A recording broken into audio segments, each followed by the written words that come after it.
My father was, he is on the left here, my father was officer of the General Staff of the Soviet Army. He was inspector of land forces, Soviet troops stationed in countries like Mongolia, Cuba, East European countries.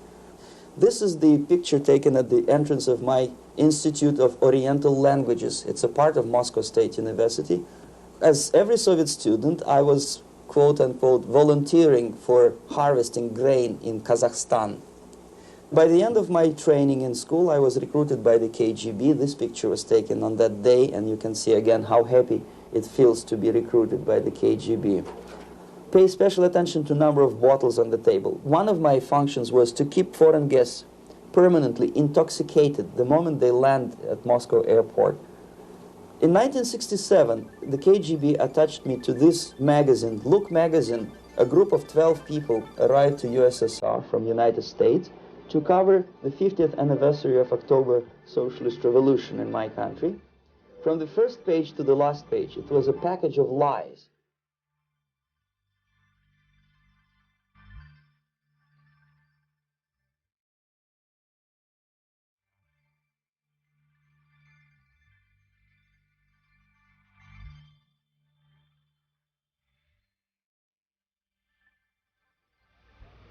Our conversation is with Mr. Yuri Alexandrovich Bezmenov. Mr. Bezmenov was born in 1939 in a suburb of Moscow. He was the son of a high-ranking Soviet Army officer. He was educated in the elite schools inside the Soviet Union and became an expert in Indian culture and Indian languages. He had an outstanding career with Novosti, which was the, and still is, I should say, the press arm or the press agency of the Soviet Union. It turns out that this is also a front for the KGB. One of his interesting assignments was to brainwash foreign diplomats when they visited Moscow. And he'll tell us a little bit about how they did this and how they planted information which eventually wound up in the press of the free world. He escaped to the West in 1970 after becoming totally disgusted with the Soviet system, and he did this at great risk to his life. He certainly is one of the world's outstanding experts on the subject of Soviet propaganda and disinformation and active measures. Mr. Bezmenov, I'd like to begin by having you tell us a little bit about some of your childhood memories. Well, the most vivid memory of my childhood was Second World War, or to be more precise, the end of the Second World War, when all of a sudden United States, from a friendly nation, which helped us to defeat Nazism, turned overnight into a deadly enemy. And it was very shocking because all newspapers were trying to present an image of belligerent, aggressive American imperialism. Most of the things that we were taught is that United States is aggressive power, which is just about to invade our beautiful, free, socialist country, that American CIA is dropping Colorado beetles on our beautiful potato fields to eliminate our crops, and each schoolboy had a picture of Colorado bug on the back page of his notebook, and we were instructed to go into collective fields to search for those little Colorado bugs. Of course, we couldn't find any, neither we could find many potatoes, and that was explained again by the encroachments of the decadent imperialist power.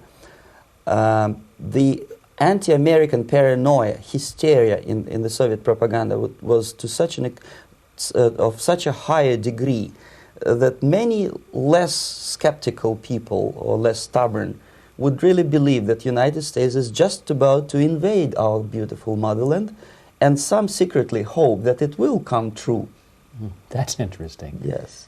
Well, getting back to life inside the Soviet Union or inside communist countries in general, in this country, at the university level primarily, we read and hear that the Soviet system is different from ours, but not that different, and that there is a convergence developing between all of the systems of the world, and that really it doesn't make an awful lot of difference what system you live under because you have corruption and dishonesty and tyranny and all that sort of thing. From your personal experience, what is the difference between life under communism and life in the United States? Well, life is obviously very much different for simple reason that the Soviet Union is a state capitalist economically. It's a state capitalism where an individual has absolutely no rights, no value. His life is nothing. It's just like an insect. He's disposable. Whereby in the United States, even the worst criminal is treated as a human being. He has a fair trial, and some of them capitalize on their crimes. They publish their memoirs in their prisons and get handsomely paid by your crazy publishers. The differences, of course, in the daily life are very various, depending on whom we are talking about. In my own private life, I never suffered from communism simply because I was brought up in a family of high-ranking military officer. Most of the doors were open for me. Most of my expenses were paid by the government, and I never had any troubles with the authorities or with the police. So, in other words, I would say I enjoyed, or I had good reasons to enjoy, all the advantages of so-called socialist system. Mm-hmm. My main motivations to defect had nothing to do with affluence. It was mainly moral indignation, moral protest, rebellion against the inhuman methods of the Soviet system. Well, specifically, what did you object to? I objected, first of all, against oppression of my own dissidents and intellectuals. And that was the most disgusting thing that I witnessed as a young man, young student, who was brought up a very troublesome period in our history, from Stalin to Khrushchev, from total tyranny and oppression to some kind of liberalization. Second, when I started working for the Soviet embassy in India, to my horror, I discovered that we are millions times more oppressive than any colonial or imperialist power in the history of mankind.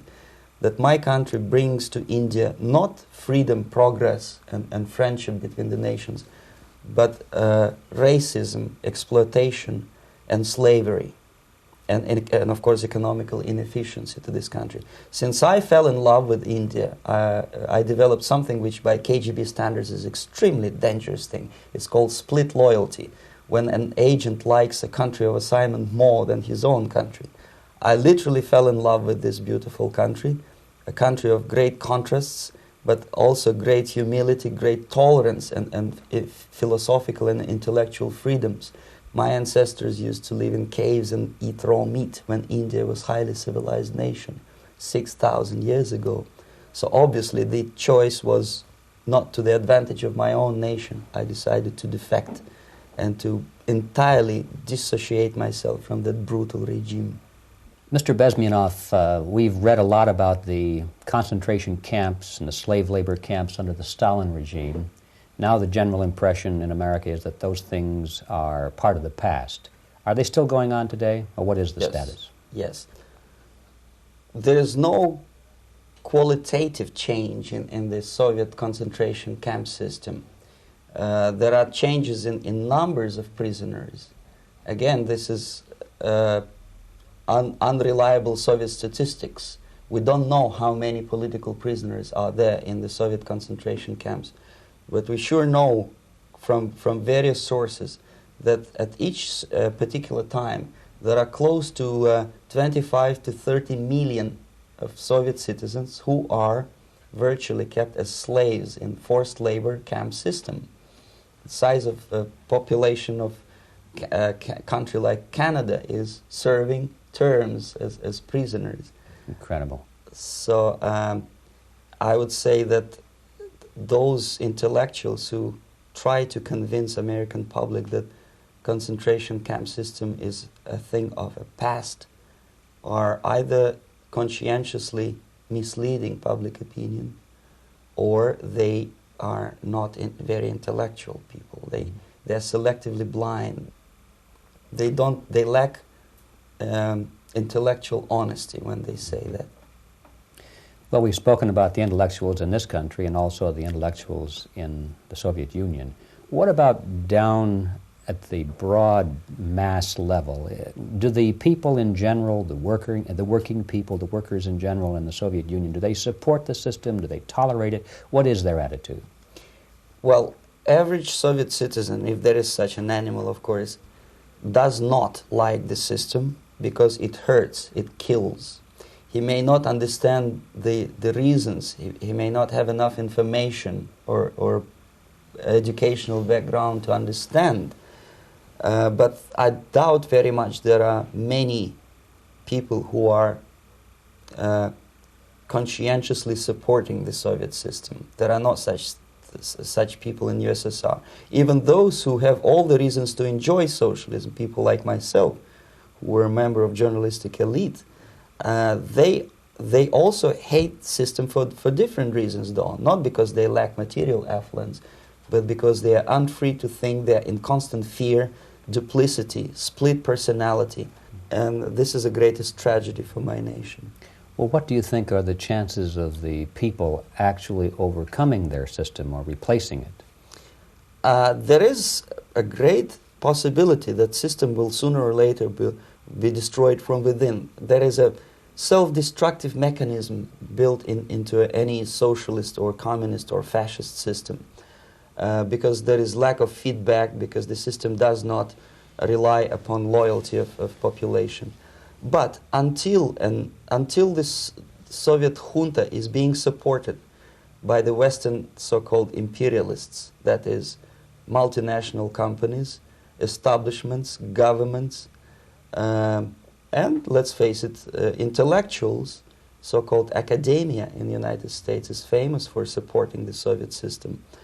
As long as the Soviet junta will keep on receiving credits, money, technology, grain deals, and political recognition from all these traitors of democracy or freedom, there is no hope, there is not much hope for changes in my country, and the system will not collapse by itself simply because it's being nourished by so-called American imperialism. This is the greatest paradox in history of mankind, when capitalist world supports and actively nourishes its own destructor.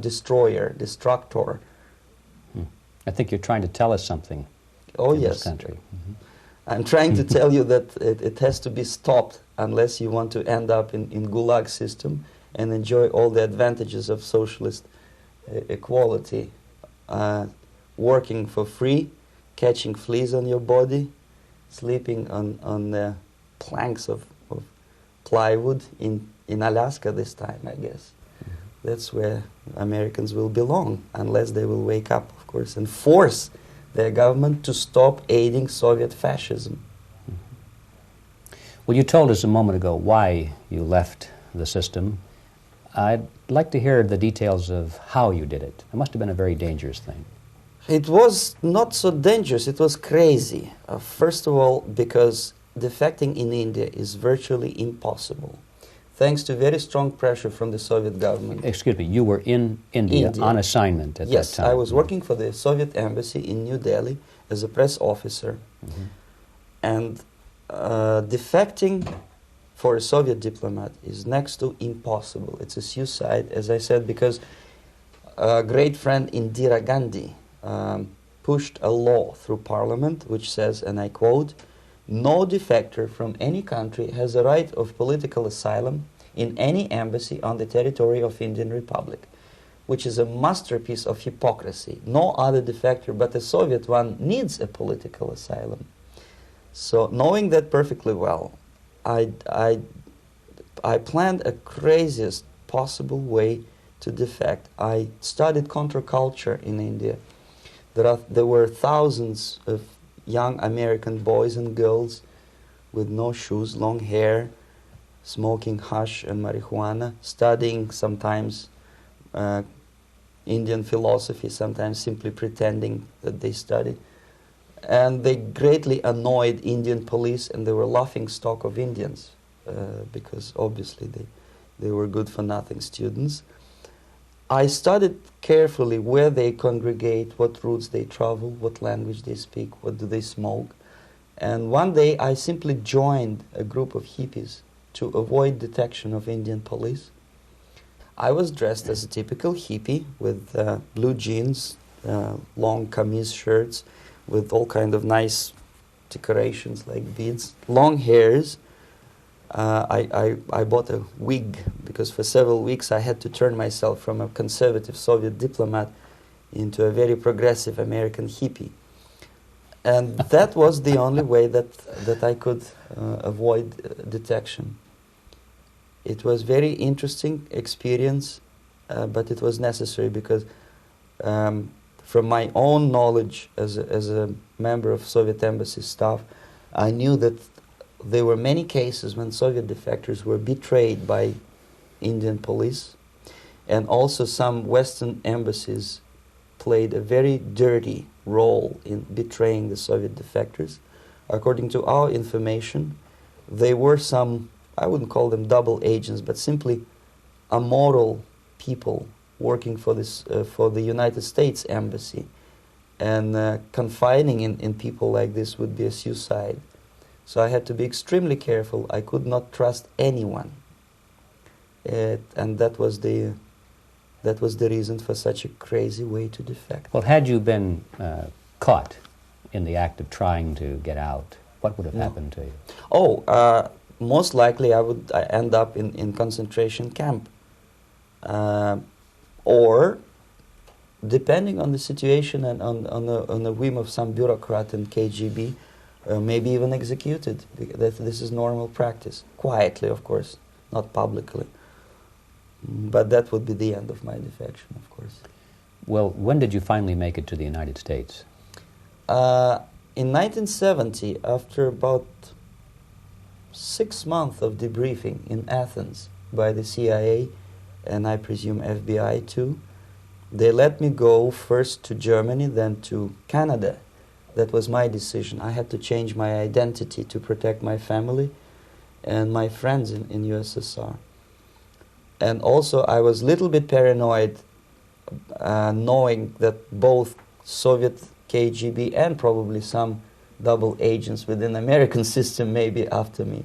So I wanted to settle down as far away as possible. I requested CIA to give me some kind of new identity and just let me go on my own. And I settled in Canada. I was a student. I changed many professions, from farm help and laundry truck driver to language instructor and broadcaster for Canadian Broadcasting Corporations in Montreal. Well, have you had any threats on your life or any unpleasant? In about 5 years, KGB eventually discovered that I am working for Canadian Broadcasting. I made a very big mistake. I started working for overseas service of CBC, which is similar to Voice of America, in Russian language. And of course, monitoring service in USSR picked up every new voice. Every new announcer they would make it a point to discover who he is. And in 5 years, sure enough, slowly but surely, they discovered that I am not Thomas Schumann, that I am Yuri Alexandrovich Bezmenov, and that I am working for Canadian Broadcasting, and undermining beautiful détente between Canada and USSR. And the Soviet ambassador Alexander Yakovlev made it his personal effort to discredit me. He complained to Pierre Trudeau, who is known to be a little bit soft on socialism. And the management of CBC behaved in a very strange, cowardly way, unbecoming to representatives of an independent country like Canada. They listened to every suggestion that Soviet ambassador gave, and they started shameful investigation, analyzing content of my broadcasts to USSR. And sure enough, they discovered that some of my statements were probably would be offending to the Soviet Politburo. So I had to leave my job. And of course, subtle intimidations. They would say something like, please cross the street carefully because, you know, traffic is very heavy in Quebec. And fortunately, I know about the psychology and the logic of activity of the KGB, and I never allowed myself to be intimidated. This is the worst thing. This is what they expect a person, a defector, to be intimidated. Once they spot that you are scared, they keep on developing that line And then eventually you either have to give up entirely and work for them, or they neutralize you. They would definitely stop all kind of political activity, which they failed to do in my case, because I was stubbornly working for the Canadian Broadcasting. And in response to their intimidations, I said that, look, this is a free country, and I am as free as you are. And I also can drive very fast. And gun control is not yet established in Canada, so I had a couple of good shotguns in my basement. So welcome to visit me someday with your Kalashnikovs machine guns. So obviously it didn't work. Intimidation didn't work. So they tried different approach, as I described. They approached on the highest level, on the level of Canadian bureaucracy. And on that level they were successful. On that level they were successful. On individual level they failed flat. Mr. Bezmenov has brought a series of slides with him that he has taken from the Soviet Union, and I think this is a good time to take a look at the slides. Yes. Now, the viewers will be able to see these slides as we talk about them. Yes, this is a collection of slides which are, some of them are snapshots from my family album, some of them are documents which I smuggled from the Soviet embassy, and some are reproductions from local mass media. I usually show them to establish my credibility as a defector. This is a picture of my native town, Mytishi, about 20 miles north from Moscow. Characteristically, there is a statue of Comrade Lenin in the central square. This is myself at the age of 7, again, characteristically, under the statue of Comrade Stalin, extending his friendly hand to peoples of the world. At that age, of course, I was still idealistically minded young communist, and I still believe that sooner or later things will go for better. But I realized that the system stinks, that something is fishy, and that ideology is fake. And the propaganda about advanced Soviet agriculture simply didn't meet the criteria of reality. If they talk about abundance of food and there is none in the stores, there must be something wrong. My father was, he is on the left here, my father was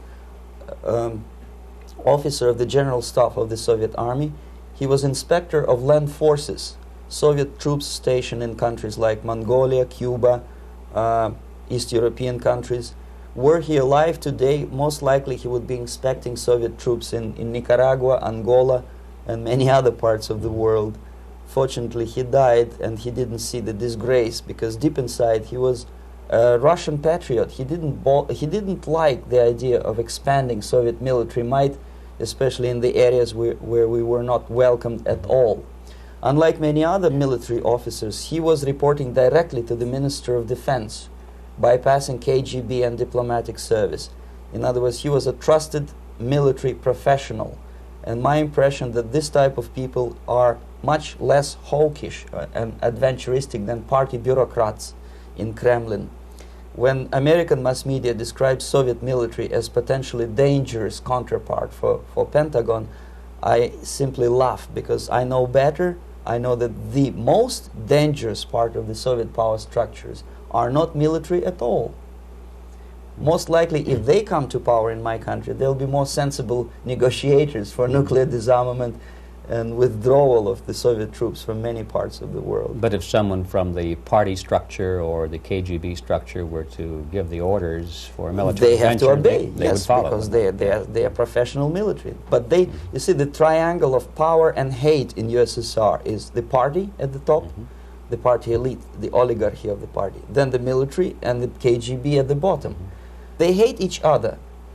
And the most hated triangle, the most hated corner of the triangle is the Communist Party bureaucrats. They are the most adventuristic, senile megalomaniacs. They can start war, I wouldn't be surprised. Not the military. They know what war is. Yes. At least my father did. This is the picture taken at the entrance of my Institute of Oriental Languages. It's a part of Moscow State University. I graduated in 1963. And I, Now, excuse me, which one were you on? I am on the right. You're on the right. And on the left is my my schoolmate Vadim Smirnov, who later was a apparatchik in the Central Committee of the Soviet Union Communist Party. What is an apparatchik? It's a functionary, something like civil service in British Empire. Someone who is never fired from the service. He stays there internally. He may not be promoted too high, but he's a dependable bureaucrat who will stay forever. I studied not only languages, but also history, literature, even music. I'm on this picture. I'm trying to learn how to play Indian musical instrument. I even tried to look like an Indian when I was second-year student. Not bad, really.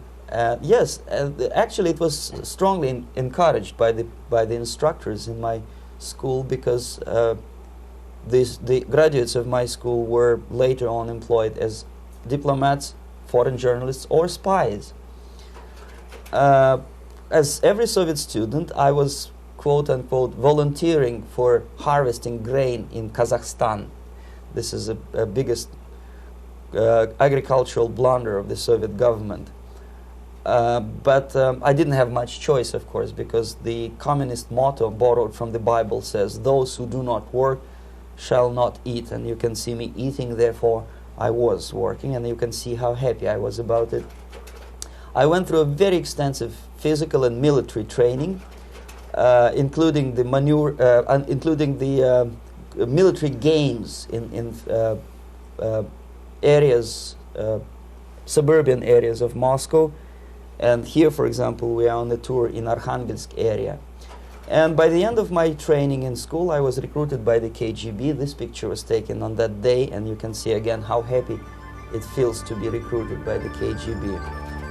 Our conversation with Yuri Alexandrovich Bezmenov, who is a defector from the Soviet Union, a former propaganda agent for Novosti and the KGB, will continue after this message.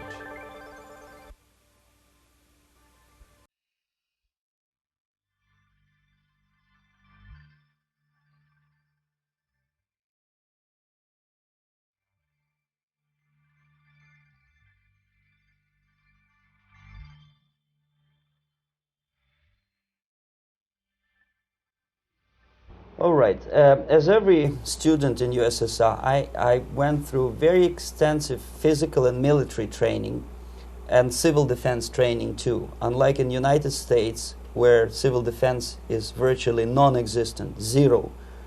In USSR, every student, whatever his major subject, has to go through very extensive 4-year military and civil defense training. You can see me here with a group of students during one of the war games near Moscow.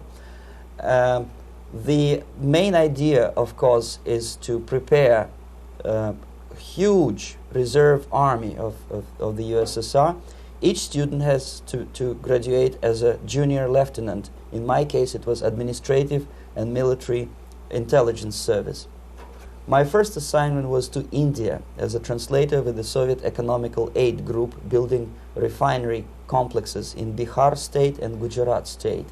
At that time, I was still naively, idealistically believing that what I was doing contributes to the understanding and cooperation between the nations.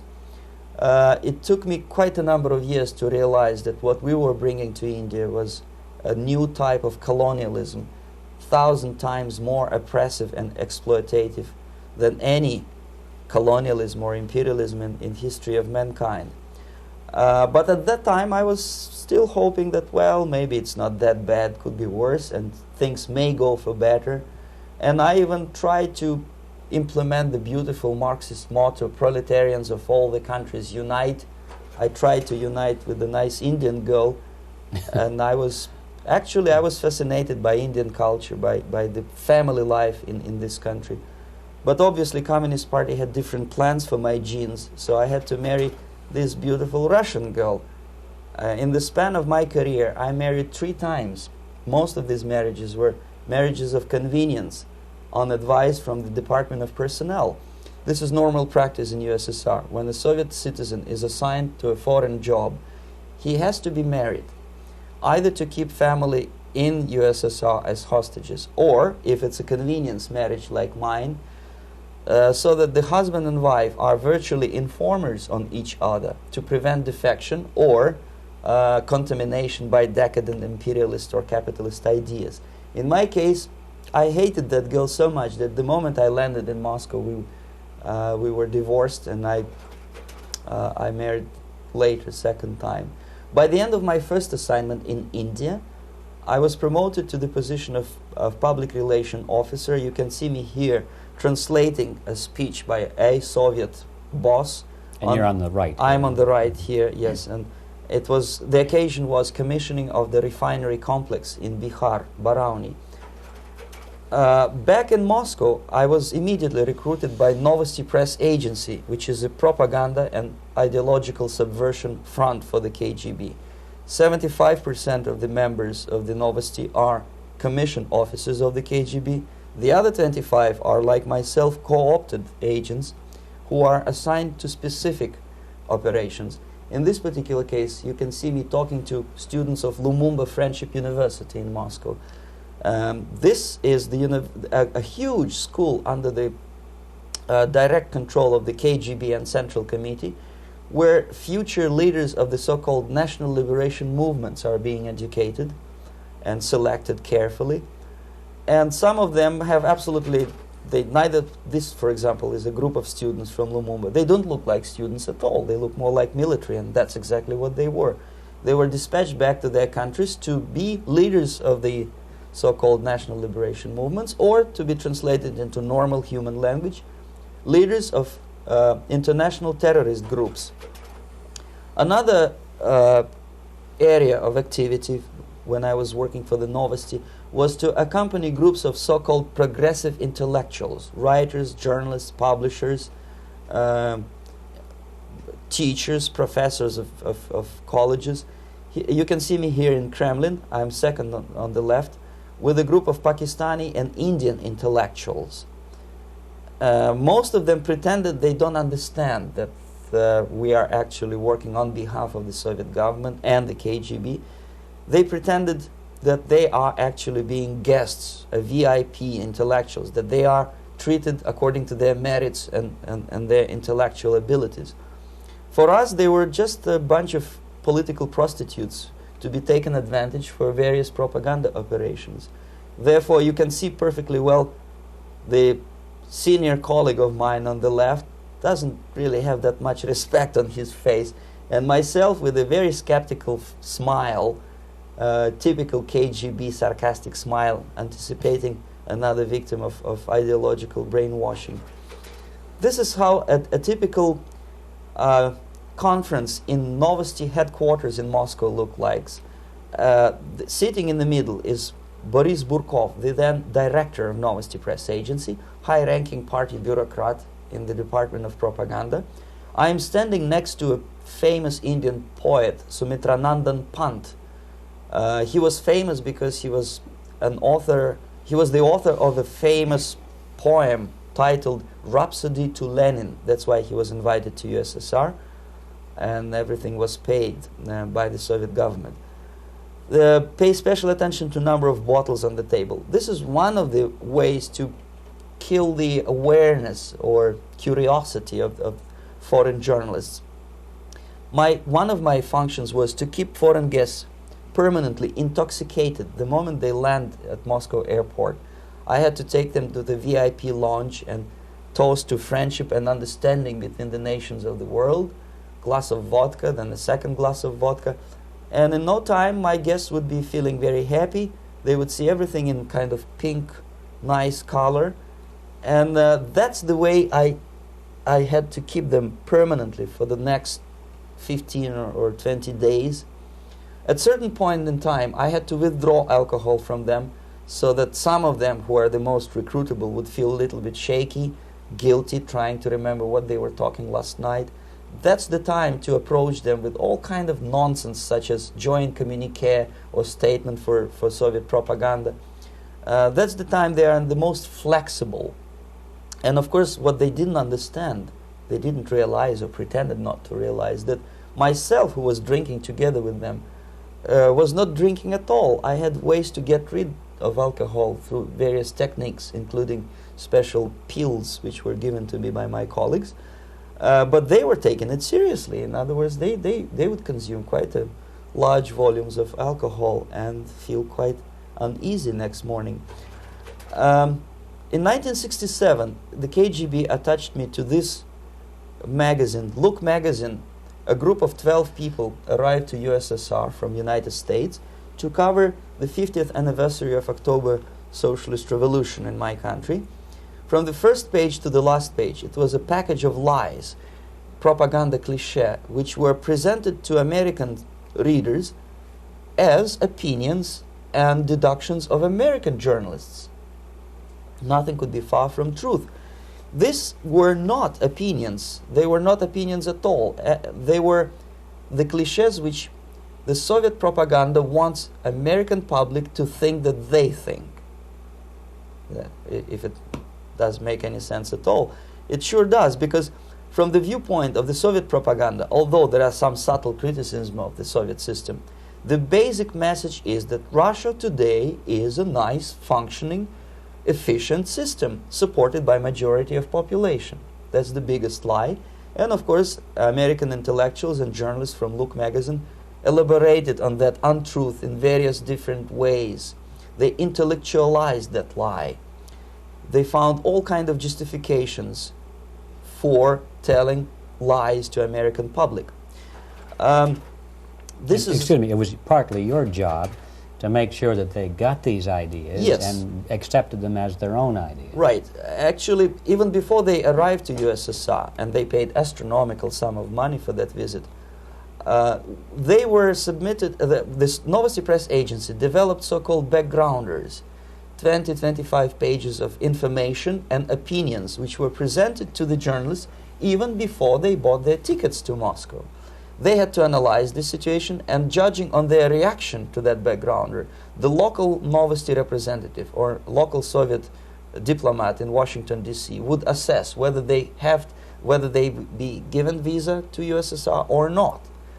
So they were selected ahead of time. Oh yes, they were pre-selected very carefully, and there is not much chance for honest journalists to arrive to USSR and to stay there for 1 year and to bring this package of lies back home. This, for example, is a centerfold of the Look magazine. They presented this monument erected by Communist Party in Stalingrad as the symbol, personification of Russian military might. And they said in the article, which is published on the site, that Soviets are very proud of the victory in the Second World War. This is another big myth, a lie. No sensible people would be proud to lose 20 millions of their countrymen in a war which was started by Genoese Hitler and Comrade Stalin and paid by American multinationals. Most of the Soviet citizens look at this type of monuments with disgust and sorrow, because every family lost father, brother, sister, or child in the Second World War. Yet American journalists who were trying to appease, to please their hosts, presented this picture on the centerfold as the symbol and personification of Soviet national, they call it Russian national spirit. And it was greatest misconception and a very tragic misunderstanding. Of course, Look magazine was not distributed in USSR. The main audience was in the United States. But I presume that many Americans, millions of Americans who were reading Look magazine at that time, had absolutely wrong idea about the sentiments of my nation, about what the Soviets are proud of and what they hate. This is a group, you see the same lady with the sword in Stalingrad. This is the group of journalists. Myself is in the center with the same devilish smile. And Mr. Philip Harrington is on the extreme left there with his camera. This is the gentleman which was so deaf or so uninterested in what I had to say to him. This is the same picture, a blow-up of the same picture. Many guests from various countries, in this particular case from Asia and Africa, were taken by me as a Novosti Press Agency employee for a tour across Siberia, for example. We would show them typical kindergarten, you see, nothing special by American standards, just nice children sitting, eating their breakfast or lunch. What they could not understand, or they pretended not to understand, that this is an exemplary kindergarten. This is not the kindergarten for average person or average family in USSR. And we maintain that illusion in their minds. You can see myself under the red spot in the middle there, with the same business-like expression. I'm doing my job. That's what I'm assigned to do, and that's what I was paid to do. But deep inside, I still hope that at least some of these useful idiots would understand that what they are looking at has nothing to do with the level of affluence in my nation. This is a better picture which reflects the true spirit of the Soviet childhood. This picture was printed in a Canadian government publication by mistake. In the middle you can see children playing on a small courtyard, and the caption goes, "This is a typical kindergarten in Siberia." What these idiots didn't understand, that it is not kindergarten at all. It is a prison for children of political prisoners. But there was not a single mentioning that what they were visiting actually was an area of concentration camps. And the job of people like myself to help them to not to notice that they are actually talking to prisoners. Most of the children were dressed, especially on the occasion of the foreigners' visit. Of course, there were no corpses on the ground. There were no machine gun guards. And well, it looks not very pleasant, as you see. It looks dull, but obviously it does not create an impression that this is actually a prison. Well, did any of the journalists have the curiosity to ask about prisons and that kind of thing? Yes. They were in Siberia. This yes. is what you associate. Yes, some of them asked questions, and naturally we would give them, for the stupid question, we give them stupid answer. No, there are no prisons in Siberia. No, most of the people who you see are free citizens of USSR. They are very happy to be here, and they are contributing to the glory of the socialist system. Some of them pretended that they believe what I was telling them, and most of them, we may discuss it later, what are the motivations of these people? Why would they stubbornly bring lies to their own population through their own mass media? I have various answers to this. There is not a single explanation. It's a complex of explanations. It's fear, pure biological fear. They understand that they are on the territory of an enemy state, a police state. And just to save their rotten skins and their miserable jobs, their affluence back home, they would prefer to tell a lie than to ask truthful questions and report truthful information. Second, most of these schmucks were afraid to lose their jobs, because obviously if you tell truth about my country, you will not last long as a correspondent of New York Times or Los Angeles Times. They will fire you. What kind of correspondent are you? You obviously cannot find common language with Russians if they kick you out in 24 hours. So just by trying to be conformist to their own editorial bosses, they tried not to offend the sentiments of the Soviet administrators and people like myself. Deep inside, I hope they would insult my or offend my sentiments. Obviously, they preferred not to. Another reason, I refuse to believe it, but obviously there is another reason. Obviously, it's a greed. These people earn a lot of money. When they come back to USA, they claim that they are experts in my country. They write books which sells in million copies, titled like Russians, The Truth About Russia. Most of it is lie about Russia. Yet they claim to be Sovietologists. They play back myth about my country, the propaganda cliches. Yet they stubbornly resist the word of truth. If a person like Solzhenitsyn is either defecting or kicked out of USSR, they try all their best to discredit him and to discourage him. I don't have much chance to appear on national network with a true story about my country. But a useful idiot like Hendrik Smith or Robert Kaiser, they are big heroes. They come back from USSR. They say, oh, we were talking to dissidents in Russia. Big deal. Soviet dissidents are chasing American correspondents in the streets, and they are cowardly escaping from these contacts. For some strange reason, if you want to know more about Spain, you refer to Spanish writers. If you want to learn more about French, you read French writers. Even about Antarctica, I bet you would read Penguins. Only about the Soviet Union, for some strange reason, you read Hendricks and Schmendricks and all kind of Kissingers, because they claim that they know more about my country. They know nothing, or next to nothing, or they pretend that they know more than they actually do. I would say they are dishonest people who lack integrity and common sense and intellectual honesty. They bring back all kind of stories like that. A kindergarten in Siberia. Omitting the most important fact, it's a prison for children of political prisoners. Another greatest example of monumental idiocy of American politicians. Edward Kennedy was in Moscow, and he thought that he is a popular, charismatic American politician who is easygoing, who can smile, dance at the wedding in Russian Palace of Marriages. What he did not understand, or maybe he pretended not to understand, that actually he was being taken for a ride. This is a staged wedding, especially to impress foreign media or useful idiots like Ed Kennedy. Most of the guests there, they had security clearance, and they were instructed what to say to foreigners. This is exactly what I was doing. You can see me in the same damn wedding palace in Moscow where Ed Kennedy was dancing here. You see, smiling. He thinks he's very smart. From the viewpoint of Russian citizens who observe this idiocy, he's narrow-minded, egocentrical idiot who tries to earn his own popularity through participation in propaganda farces like this. Here you can see myself. On the right, again, exemplary Soviet bride. On the left, 3 journalists from various countries, Asia, Africa, and Latin America.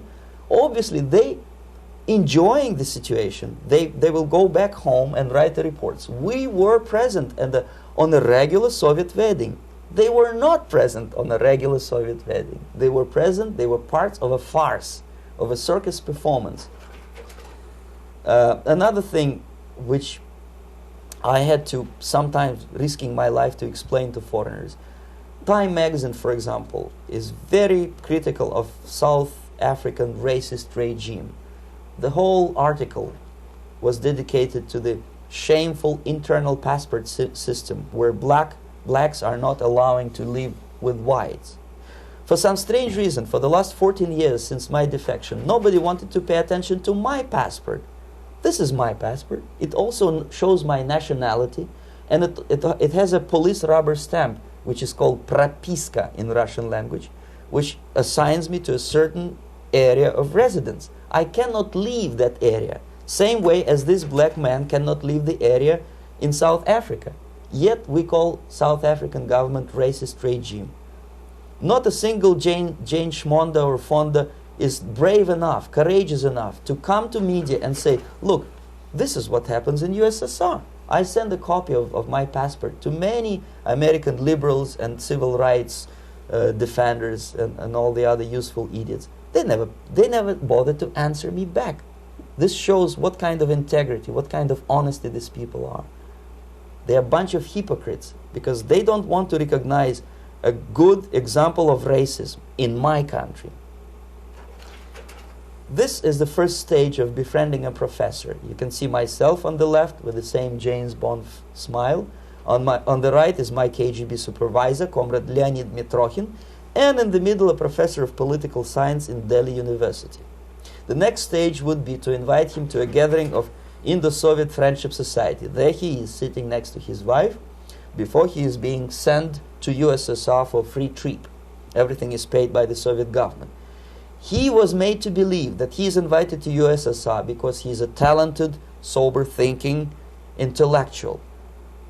Absolutely false. He is invited because he is a useful idiot, because he would agree and subscribe to most of the Soviet propaganda cliché.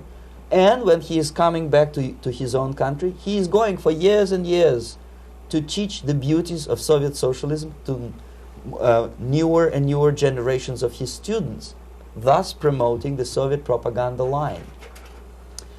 The KGB was even curious about this gentleman. It may look innocent. Maharishi Mahesh Yogi, a great spiritual leader, or maybe a great charlatan and crook, depending on from which side you are looking at him. Beatles were trained at his ashram in Hardwar in India how to meditate. Mia Farrow and other useful idiots from Hollywood visited his school, and they returned back to United States absolutely zonked out of their minds with marijuana, hashish, and crazy ideas of meditation. To meditate, in other words, to isolate oneself from the current social and political issues of your own country, to get into your own bubble, to forget about troubles of the world. Obviously, KGB was very fascinated with such a beautiful school, such a brainwashing center for stupid Americans. I was dispatched by the KGB to check what kind of VIP Americans attend this school. That's you on the left. Yes, I'm on the left. I was trying to get enrolled in that school. Unfortunately, the Maharishi Mahesh Yogi asked too much. He wanted $500 American for enrollment. But my function was not actually to get enrolled in the school. My function was to discover what kind of people from United States attend this school. And we discovered that, yes, there are some influential members of family, public opinion makers of United States, who come back with the crazy stories about Indian philosophy. Indians themselves look upon them as idiots, useful idiots. To say nothing about KGB, who looked at them as extremely naive, misguided people. Obviously, a VIP, say a wife of a congressman, or a prominent Hollywood personality, after being trained in that school, is much more instrumental in the hands of manipulators of public opinion and KGB than a normal person who understands, who looks through this type of fake religious training. Why would they be more susceptible to manipulation? I just mentioned that because, you see, a person who is too much involved in introspective meditation.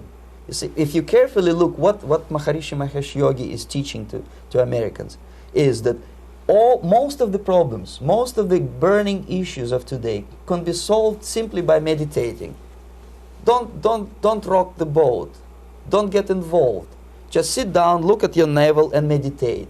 And the things, due to some strange logic, due to cosmic vibration, will settle down by themselves. This is exactly what the KGB and Marxist-Leninist propaganda wants from Americans, to distract their opinion, attention, and mental energy from real issues of United States into a non-issues, into a non-world, non-existent harmony. Obviously, it's more beneficial for the Soviet aggressors to have a bunch of duped Americans than Americans who are self-conscious, healthy, physically fit, and alert to the reality. Maharishi Mahesh Yogi obviously is not on the payroll of the KGB. But whether he knows it or not, he contributes greatly to demoralization of American society. And he's not the only one. There are hundreds of those gurus who come to your country to capitalize on naivete and stupidity of Americans. It's a fashion. It's a fashion to meditate. It's a fashion not to be involved. So obviously, you can see that if KGB were that curious, if they paid my trip to Hardwar, if they assigned me to that strange job, obviously they were very much fascinated.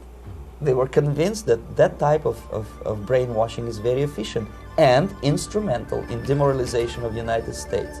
Our conversation with Yuri Alexandrovich Bezmenov, who is a defector from the Soviet Union, a former propaganda agent for Novosti and the KGB, will continue after this message.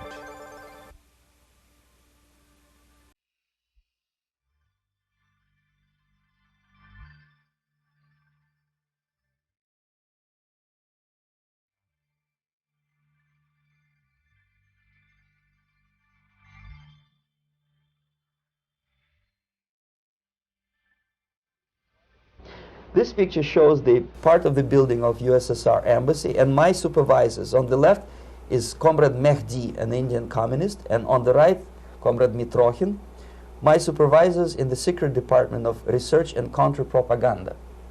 It has nothing to do with either research or counter-propaganda. Most of the activity of that department was to compile huge volume of information on individuals who were instrumental in creating public opinion. Publishers, editors, journalists, actors, educationalists, professors of political science, members of parliament, representatives of business circles. Most of these people were divided roughly into groups. Those who would toe the Soviet foreign policy, they would be promoted to the positions of power through media and public opinion manipulation. Those who refused the Soviet influence in their own country would be character assassinated or executed physically come revolution. Same way as in the small town of Hue in South Vietnam, several thousands of Vietnamese were executed in one night when the city was captured by Viet Cong for only 2 days. And American CIA could never figure out how could possibly communists know each individual, where he lives, where to get him, and would be arrested in one night, basically in some 4 hours before dawn, put on a van, taken out of the city limits and shot. The answer is very simple. Long before communists occupied the city, there was extensive network of informers, local Vietnamese citizens, who knew absolutely everything about people who are instrumental in public opinion, including barbers and taxi drivers. Everyone who was sympathetic to the United States was executed. Same thing was done under the guidance of the Soviet embassy in Hanoi, and same thing I was doing in New Delhi. To my horror, I discovered that in the files where people were doomed to execution, there were names of pro-Soviet journalists with whom I was personally friendly. Pro-Soviet? Yes.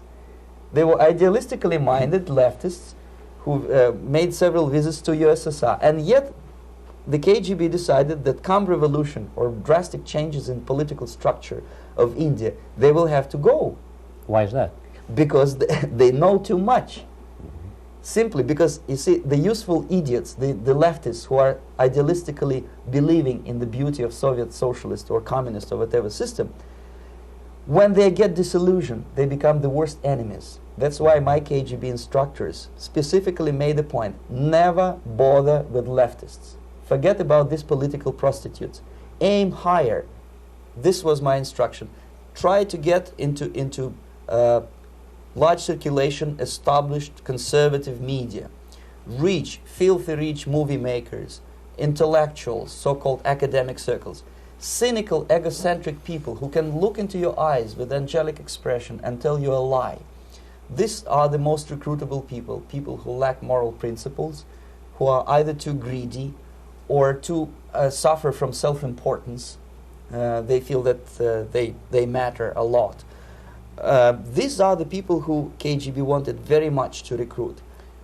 But to eliminate the others, to execute the others, don't they serve some purpose? Wouldn't they be the ones they rely on? They serve purpose only at the stage of destabilization of a nation. For example, your leftists in the United States, all these professors and all these beautiful civil rights defenders, they are instrumental in the process of the subversion only to destabilize the nation. When their job is completed, they are not needed anymore. They know too much. Some of them, when they get disillusioned, when they see that Marxist-Leninists come to power, obviously they get offended. They think that they will come to power. That will never happen, of course. They will be lined up against the wall and shot. But they may turn into the most bitter enemies of Marxist-Leninists when they come to power. And that's what happened in Nicaragua. You remember most of these former Marxist-Leninists were either put to prison or one of them split, and now he's working against Sandinistas. It happened in Grenada when Maurice Bishop was already a Marxist. He was executed by a new Marxist who was more Marxist than this Marxist. Same happened in Afghanistan when first there was Taraki, he was killed by Amin, then Amin was killed by Babrak Karmal with the help of KGB. Same happened in Bangladesh when Mujibur Rahman, very pro-Soviet leftist, was assassinated by his own Marxist-Leninist military comrades. It's the same pattern everywhere. The moment they serve their purpose, all the useful idiots are either be executed entirely, all the idealistically minded Marxists, or exiled or put in prisons, like in Cuba. Many former Marxists are in Cuba, in prison. So most of the Indians who were cooperating with the Soviets, especially with our Department of Information of the USSR Embassy, were listed for execution. And when I discovered that fact, of course I was sick. I was mentally and physically sick. I thought that I'm going to explode one day during the briefing at the ambassador's office. I would stand up and say something that we are basically a bunch of murderers. That's what we are. It has nothing to do with friendship and understanding between the nation and blah, blah, blah. We are murderers. We behave as a bunch of thugs in a country which is hospitable to us, a country which with ancient traditions. But I did not defect. I tried to get the message across. To my horror, nobody wanted even to listen, least of all to believe what I had to say. And I tried all kinds of tricks. I would leak information through letters or lost documents or something like that. And still I got no message. The message was not published, even in the conservative mass media of India. The immediate impulse to defect was Bangladesh crisis, which was described by American correspondents as Islamic grassroots revolution, which is absolute baloney. There was nothing to do with Islam, and there was no grassroots revolution. Actually, there are no grassroots revolutions, period. Any revolution is a byproduct of a highly organized group of conscientious and professional organizers, but has nothing to do with grassroots. In Bangladesh, it was nothing with grassroots. Most of the Awami League party members, Awami League means People's Party, were trained in Moscow in the High Party School. Most of the Mukti Fauj leaders, Mukti Fauj in Bengali means People's Army, same as SWAPO and all kind of liberation armies all over the world, the same bunch of useful idiots. They were trained at Lumumba University and various centers of the KGB in Simferopol, in Crimea, and in Tashkent. So when I saw that Indian territory is being used as a jumping board to destroy East Pakistan, I saw myself thousands of so-called students traveling through India to East Pakistan, through the territory of India, and Indian government pretended not to see what's going on. They knew perfectly well, the Indian police knew it, the intelligence department of the Indian government knew it, the KGB of course knew it, and the CIA knew it. That was most infuriating, because when I defected and I explained to the CIA debriefers they should watch out because East Pakistan is going to erupt any moment, they said I was reading too many James Bond novels. Anyway, so East Pakistan was doomed. One of my colleagues in the Soviet consulate in Calcutta, when he was dead drunk, he ventured into the basement to relieve himself, and he found big boxes which said printed matter to Dhaka University. Dhaka is the capital of East Pakistan. And since he was drunk and curious, he opened one of the boxes and he discovered not printed matter. He discovered Kalashnikov guns and ammunition in there. Anyway, it's a long story. When I saw the preparations for the invasion into East Pakistan, obviously I wanted to defect immediately. The only thing I couldn't at that time make up my mind when and where and how. One of the reasons, of course, you see, I was in love with India. I mentioned that before. I spoke the languages. I socialized with people. And I understood that I had to act fast unless I want this beautiful country to be permanently and irreparably damaged by our presence. One of the reasons not to defect was, as you can see, I was living in relative affluence. Who the hell in the normal mind would defect and do what? To be abused by your media, to be called McCarthyist and fascist and paranoid, or to drive a taxi in New York City? What for? What the hell for should I defect?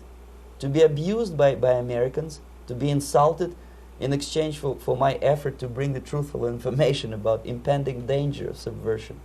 As you can see, I was living in quite a comfortable conditions next to swimming pool, where Indians were not allowed, by the way. I was highly paid expert in propaganda. I had my family. I was respected by my nation. My career was cloudless. The third reason, how to defect with the family. To defect with the baby and the wife would be virtual suicide, because according to law, that hypocritical law which I quoted before, the Indian police will have to hand me over back to the KGB, and that will be the end of my defection and probably my life. Again, I cannot smuggle my wife because she was not quite sure what I was doing. She was not that idealistically involved, and she was definitely not in the total picture of what I was doing for the KGB. She would be shocked if I put her in my van and drive her to the American embassy or elsewhere. That would be a greatest danger. So again, I had to defect in such a way that my defection would look as simple disappearance. And there were many cases like that when the Soviet agents simply disappeared, either killed in action or, thanks to their curiosity and their close contacts with radicals, some of them were killed by the Marxists, by the way. It happened in many African countries when the Soviet KGB were killed by Africans themselves. Not because they hated Marxism-Leninism, but because they were simply trigger-happy bunch of unruly characters. If you give them a machine gun, they will shoot. And some of the Soviets obviously were not careful enough to protect themselves, and they got into embarrassing situations when they were shot at the crossfire between factions of so-called liberation movements. Anyway, so I decided, as I said, to study the counterculture. I decided this probably would be the best way to disappear. I socialized with characters like this. On the left, you see, he's a barefoot American hippie. It took me quite a long time to study exactly what they were doing and how to mix with them. But eventually I did it. Most of Indian newspapers carried my picture and promise of 2,000 rupees for information about my whereabouts. But they were looking for the wrong person, because they obviously tried to stop a young Soviet diplomat in white shirt and tie, and this is how I looked at the time of defection. Nobody could possibly think that a Soviet diplomat would be as crazy as to join a bunch of hippies. That's you. Yes, travel India and smoke hash. So I made it literally almost like a Hollywood-style detective story. From under the nose of the KGB in Bombay airport, I landed the plane and I flew to Greece, where I was debriefed by the CIA. That's basically that's all for my slides. We can turn off the projector, then. That's very interesting. Well, you spoke several times before about ideological subversion. That is a phrase that I'm afraid some Americans don't fully understand. When the Soviets use the phrase ideological subversion, what do they mean by it? Ideological subversion is the process which is legitimate, overt, and open. You can see it with your own eyes. All you have to do, all American mass media has to do, is to unplug their bananas from their ears, open up their eyes, and they can see it. There is no mystery. There is nothing to do with espionage. I know that espionage intelligence gathering looks more romantic. It sells more deodorants through the advertising, probably. That's why your Hollywood producers are so crazy about James Bond type of thrillers. But in reality, the main emphasis of the KGB is not in the area of intelligence at all. According to my opinion and opinion of many defectors of my caliber, only about 15% of time, money, and manpower is spent on espionage as such. The other 85% is a slow process which we call either ideological subversion or active measures, активные мероприятия in the language of the KGB, or psychological warfare.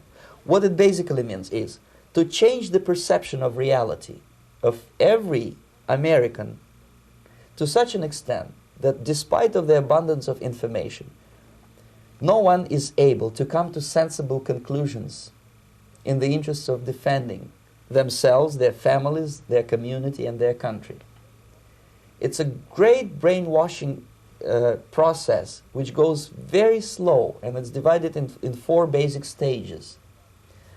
The first one being demoralization. It takes from 15 to 20 years to demoralize a nation. Why that many years? Because this is the minimum number of years which requires to educate one generation of students in the country of your enemy. exposed to the ideology of the enemy. In other words, Marxism-Leninism ideology is being pumped into the soft heads of at least 3 generations of American students without being challenged or counterbalanced by the basic values of Americanism, American patriotism. The result you can see. Most of the people who graduated in the 60s, dropouts or half-baked intellectuals, are now occupying the positions of power in the government, civil service, business, mass media, educational system. You are stuck with them. You cannot get rid of them. They are contaminated. They are programmed to think and react to certain stimuli in a certain pattern. You cannot change their mind, even if you expose them to authentic information, even if you prove that white is white and black is black. You still cannot change the basic perception and the logic of behavior. In other words, these people, the process of demoralization is complete and irreversible. To get rid of society of these people, you need another 20 or 15 years to educate a new generation of patriotically minded and common sense people who would be acting in favor and in the interests of the United States society. And yet these people who've been programmed and, as you say, in place and Yes. who are favorable to an opening with the Soviet concept, these are the very people who would be marked for extermination in this country? Most of them, yes. Simply because the psychological shock when they will see in future what the beautiful society of equality and social justice means in practice, obviously they will revolt. They will be very unhappy, frustrated people, and the Marxist-Leninist regime does not tolerate these people. They will join the links of dissenters, dissidents. Unlike in present United States, there will be no place for dissent in future Marxist-Leninist America.